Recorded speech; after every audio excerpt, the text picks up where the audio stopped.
বন্ধুরা, আজকের গল্পের আসরে তোমাদের জন্য থাকছে গোপাল ভাঁড়ের ভাঁড় ও ভাত। মহারাজ কৃষ্ণচন্দ্রের সভায় যেমন গোপাল ভাঁড় বিদূষক ছিলেন, বর্ধমান মহারাজার রাজসভায় তেমনি গঙ্গাধর বিদূষক ছিলেন। বর্ধমান মহারাজ এর ইচ্ছা ছিল তার ভাঁড় গঙ্গাধর বড় না মহারাজ কৃষ্ণচন্দ্রের ভাঁড় গোপাল ভাঁড় বড়।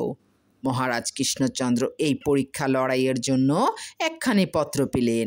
শুনে গোপাল বলে উঠলেন, চিন্তা নেই মহারাজ, বর্ধমান মহারাজের ভাঁড় এক তীরেরও যোগ্য নয়। ভয় কি, লড়াইয়ের জন্য আমি তৈরি। কদিন পরে মহারাজ কৃষ্ণচন্দ্র ও গোপাল ভাঁড় বর্ধমান রাজপ্রাসাদে এসে পৌঁছালেন।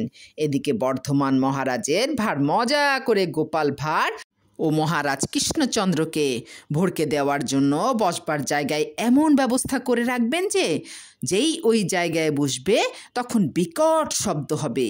রাজপ্রাসাদে এসেই গোপাল ভাঁড় মহারাজ কৃষ্ণচন্দ্রকে বললেন, দাঁড়ান মহারাজ, আমি আগে দেখে আসি এখন আপনার রাজপ্রাসাদে যাওয়ার সময় হয়েছে কিনা। গোপাল বর্ধমান রাজপ্রাসাদে পৌঁছানোর পর জয়ধ্বনি দিয়ে স্বাগতম জানানো হলো।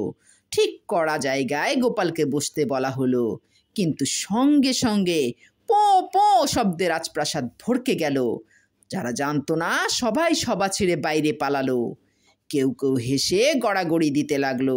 মহারাজ গোপালকে বলে উঠলেন, কি গোপাল, পায়খানা করতে যাবে নাকি, এরকম বিশ্রী আওয়াজ করলে? এই কথা শুনে গোপাল রাজপ্রাসাদ ছেড়ে চলে যাচ্ছে। বর্ধমান মহারাজ তারপর বললেন, কি গোপাল, চললে কোথায়? অধীর আগ্রহে সবাই বসে। গোপাল বলল, না মহারাজ, আমার মহারাজের আদেশ যে আমার রাজার উপযুক্ত সভ্য যদি না দেখি তবে হেসে যেন রাজপ্রাসাদ ছেড়ে চলে আসি। আমার রাজার উপযুক্ত এ রাজসভা নয়, তাই চললাম।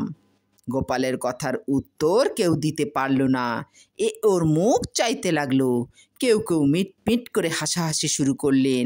তখনই মহারাজ কৃষ্ণচন্দ্র রাজসভায় এসে সব শুনলেন এবং দুই মহারাজ মিলে তখন হাসাহাসি করে উঠলেন।